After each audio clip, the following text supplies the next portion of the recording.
ପିଲାମାନେ ତୁମେ ସବୁ ଗୋଟେ ଗୋଟେ ପତ୍ର ଆଣିଲ ହେଲା ହେଲେ ଏଇଟା କି ପତ୍ର ମନ୍ଦାର ପତ୍ର ମନ୍ଦାର ପତ୍ର ନାଇଁ ଆଚ୍ଛା ପତ୍ର ଦୁଇ ପ୍ରକାର ଅଛି এইটা ଗୋଟେ ଅଛି ଦେଖ এইଟା ହେଲା ଯୌଗିକ ପତ୍ର ଆଉ ଏଇଟା ଯୋଉଟା ଅଛି ଏଇଟା ହେଲା ମୌଳିକ ପତ୍ର ଆମ୍ବ ପତ୍ର ହେଲା ଯେମିତି ମୌଳିକ ପତ୍ର ଏଇଟା ବି ଏଇଟା ଏଇଟା ଆଉ ଏଇଟା ହେଲା ଯୌଗିକ ପତ୍ର କାହିଁକିନା ଏଥିରେ ବହୁତ ଗୁଡ଼ିଏ ପତ୍ରକ ଅଛି ବର୍ତ୍ତମାନ ଆମେ ଦେଖିବା ଆଚ୍ଛା ପତ୍ର ଗଛର କ'ଣ କରେ ଖାଦ୍ୟ ତିଆରି କରେ ସୌନ୍ଦର୍ଯ୍ୟ ବୃଦ୍ଧି କରେ କି ନାହିଁ ତେଣୁ ଆମେ ଏଇ ପଥର ଦେଖିବା এইটাକୁ ଆମେ କ'ଣ କରିବା ବୃନ୍ତ ଏଇଟାକୁ କ'ଣ କହିବା ଆଉ ଏଇ ଯେଉଁ ମଝିରେ ଯାଇଛି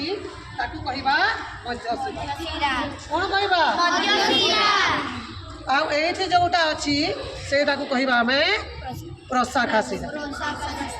এইটা শাখা শিরা আর সেইটু যে ছোট ছোট বাহারিছে সেটা প্রশাখা শিরা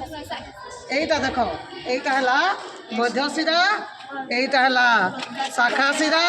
এইটা হলা প্রশাখা হলা তেণু আমি এইটা পত্রর এইটা হলা এই টোটাল হলা ফল হলা পত্রর এইটা হলা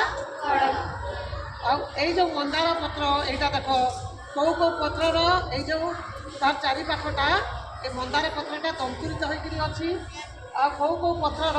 ଏମିତି ଏଇଟା କୋଜିଆ ହେଇକି ଅଛି ଯେମିତି ଆମ୍ବ ବୁଝିଗଲା କି ନାହିଁ ତେଣୁ ଏଇ ପତ୍ର ବିଷୟରେ ଆମେ ଆହୁରି ଅନେକ କିଛି ଜାଣିବା ପତ୍ର ଗଛର ଖାଦ୍ୟ ତିଆରି କରେ ପତ୍ର ତାର ଯଦି ଆମେ କ'ଣ ତାର ଯଦି ଏଇଟା ଦେଖିବା ଆମେ ପତ୍ରର ଏଇଟା ହେଉଛି ପତ୍ରର ଫଳକ ଏଇଟା ହେଉଛି ବୃନ୍ତ ଏଇଟା ବୃନ୍ତ ଯେଉଁଟା ଡାଳ ସହିତ ଧରିକି ରଖେ এইটা হল মধ্যশিরা এইটা হল শাখা শিরা সেইটু যে ছোটটা বাহারিছে সেটা হল হলা তেমন আমি গছর পত্র যদি আনবা সব গছর পত্র গুড়াক যদি আনবা যেমন এইটা ধরিছেন সজনা পত্র এইটা হল যৌগিক পত্র কি পত্র এইটা হল মৌলিক বুঝিগলা আর কোটা যদি বৃন্ত সহিত লাগিথিব